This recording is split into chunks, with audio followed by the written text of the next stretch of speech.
పల్నాడు జిల్లా చిలకలూరిపేట రోడ్డు ప్రమాద ఘటన నిందితులకు 3 రోజుల కస్టడీ ముగిసింది. మరొక 2 రోజుల పాటు ప్రధాన నిందితుడు వెంకటనాయుడుతో సహా 6గురిని పోలీసులు విచారించనున్నారు.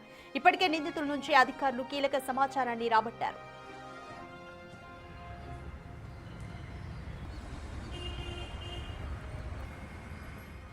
మరోవైపు వెంకటనాయుడు గ్యాంగ్ కార్ల చోరీ కేసులో విస్తుపోయే నిజాలు బయటపడుతున్నాయి. చోరీ గ్యాంగ్ ఫైనాన్స్ లో కార్లు తీసుకుని ఈఎంఐలు చెల్లించకుండా నెంబర్ చాసెస్ నెంబర్ ను మార్చేసి విక్రయించినట్లుగా సమాచారం. తక్కువకే వస్తున్నాయని వెంకటనాయుడు వద్ద కొంతమంది పోలీసులు కూడా కార్లు కొనుగోలు చేశారు.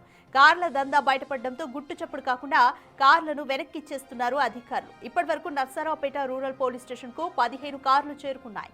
కార్ల నెంబర్ చాసెస్ వివరాలు సేకరించి పరిశీలనకు పంపారు రవాణా శాఖ అధికారులు. 3 రోజుల కస్టడీలో ఇప్పటి వరకు 50 కార్లను అమ్మినట్లుగా నిందితులు అంగీకరించారు. స్వాధీనం చేసుకున్న కార్ల విలువ దాదాపు 4 కోట్ల రూపాయల వరకు ఉంటుందని అంచనా. నిందితుల కస్టడీ ముగిసేలోపు మరిన్ని కార్ల వివరాలు బయటకొచ్చే ఛాన్స్ ఉంది. తప్పుడు పత్రాలతో కార్లు కొన్న అధికారులపైన శాఖపరమైన చర్యలు తీసుకుంటారా లేదా అన్నది ఇప్పుడు ఉత్కంఠగా మారింది.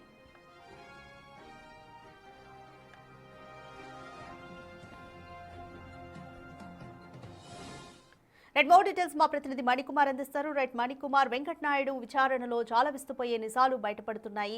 అయితే ప్రస్తుతం మరి తప్పుడు పత్రాలతో కార్లు కొన్న అధికారులపైన శాఖపరమైన చర్యలకు ఉపక్రమిస్తారా? పోలీసులు ఏ విధంగా ఉండిపోతుంది సిచ్యువేషన్? రాధిక, ఈ పల్నాడు జిల్లా చిలకలూరిపేట రోడ్డు ప్రమాద ఘటనకు సంబంధించిన నిందితులు, ప్రధాన నిందితులు వెంకటనాయుడుతో పాటు మరో 4 నిందితులు, అదేవిధంగా ఈ కార్ల దందాకు సంబంధించినటువంటి మరో 2 నిందితులు, మొత్తం 7 నిందితులను కూడా పోలీసులు విచారణ చేస్తున్నారు. 5 నిందితులను గత 3 రోజుల క్రితం కస్టడీకి ఇచ్చిన నేపథ్యం ఇప్పటికే 3 రోజులు కస్టడీ ముగిసింది. ఈ రోజు రేపు కూడా ఈ కస్టడీ విచారణ కొనసాగే అవకాశం ఉంది. ఈ నేపథ్యంలో ఈ కస్టడీకి సంబంధించి కీలక విషయాలు వెలుగులోకి వస్తున్నట్టు కూడా తెలుస్తున్నాయి. ఏదైతే యాక్సిడెంట్ కేసుకు సంబంధించిన ఘటనతో పాటు ఏదైతే కార్ల దందాకు సంబంధించినటువంటి నమోదైనటువంటి కేసుల మీద కూడా పోలీసులు కీలకంగా విచారణ చేస్తున్నట్టు కూడా తెలుస్తూ ఉంది. అయితే ఈ నేపథ్యంలో ఇప్పటికే దాదాపు 50 కార్లను ఈ వెంకటనాయుడు అని ముఠ అమ్మినట్టు కూడా పోలీసులు ప్రధానంగా గుర్తించినట్టు కూడా మనకి సమాచారం అందుతుంది. ఏదైతే ప్రధానంగా పోలీసులకు తక్కువ ధరలకు ఈ కార్లను అమ్మారని చెప్పి ఆరోపణలు వస్తున్న నేపథ్యంలో ఇప్పటికే కొంతమంది పోలీసులు నర్సరావుపేట పోలీస్ స్టేషన్ కు కార్లను గుర్తుచప్పుడు కాకుండా తరలిస్తున్నట్టు కూడా తెలుస్తుంది. మొత్తంగా వెంకటనాయుడు అమ్మినటువంటి కార్లలో దాదాపు 15 కార్ల వరకు కూడా ఇప్పుడు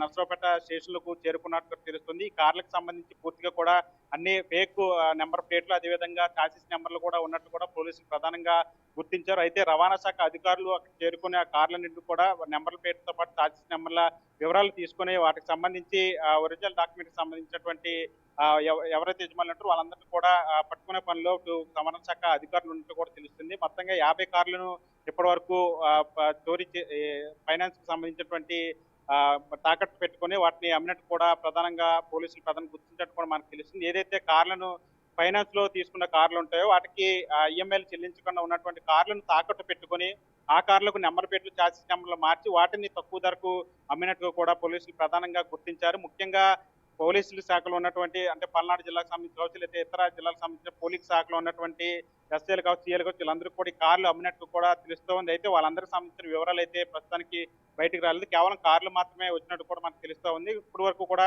4 పోలీసులు ఈ కార్లను వెనక్కి ఇచ్చినట్టు కూడా మనకి సమాచారం అందుతూ ఉంది. ఈ నేపథ్యంలో అయితే ఇప్పుడు పోలీసులు ఏ విధంగా విచారణ ముందుకు తీసుకెళ్తారనేది అయితే ఒక ఉత్కంఠ పరిణామంగా చెప్పుకోవాల్సిన అవసరం ఉంది. ఎందుకంటే ఈ కేసుకు సంబంధించి కార్ల దందాకు సంబంధించి ప్రధానంగా వెంకటనాయుడికి మొదటి నుంచి కూడా సపోర్ట్ చేస్తున్నటువంటి తండ్రి ఏఎస్తో పాటు మరోవైపు చిలకలూరిపేట అర్బన్ ఎస్ఐ రహమతులను కూడా ఇప్పటికే సస్పెండ్ చేశారు అధికారులు. అయితే వాళ్ళిద్దరికి తప్ప ఇప్పటి వరకు కూడా పోలీసు అధికారులతో వెంకటనాయుడుకు సంబంధాలు ఉన్నాయని చెప్పిన నేపథ్యంలో ఇప్పటి వరకు మరో పోలీసు అధికారి పేరు ఇప్పటి వరకు కూడా బయటికి రాలేదు. అంటే ఇదంతా కూడా చాలా గుట్టుగా జరుగుతున్నట్టు కూడా మనకి తెలుస్తూ ఉంది. ఇంకా పోలీసులకు సంబంధించి ఎందుకని వివరాలు బయటికి రాలేదనే ఒక చర్చ అయితే బయట నడుస్తూ ఉంది. ప్రధానంగా ఇప్పుడు ఎవరైతే ఈ కార్లు వ్యవహారానికి సంబంధించి ఇంకా చాలా కార్లు బయటికి రావాల్సి ఉన్న నేపథ్యంలో ఇంకా 2 రోజులు కస్టడీ ఉంది కాబట్టి ఈ కస్టడీలో ఇంకా ఎలాంటి సమాచారం వస్తే ఇంకెన్ని కార్లు బయటకు వస్తాయి, ఎంతమంది పోలీసులు ఇందులో ఇన్వాల్వ్ అయి ఉన్నారనేది ఒక పూర్తి సమాచారం అయితే రావాల్సి ఉంది. ఈ నేపథ్యంలో